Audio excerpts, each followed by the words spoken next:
सोलापुरामध्ये भरधाव कारने एका दुचाकीला जोराची धडक दिली।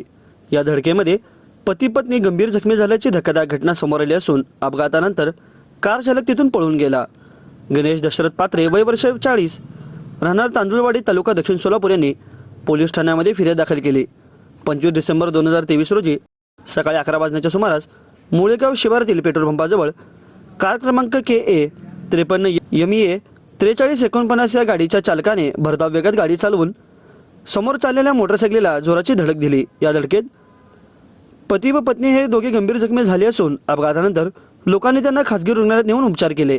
सध्या कार चालक फरार असून अपघाताप्रकरणी कार चालकाविरुद्ध गुन्हा दाखल करण्यात आला आहे।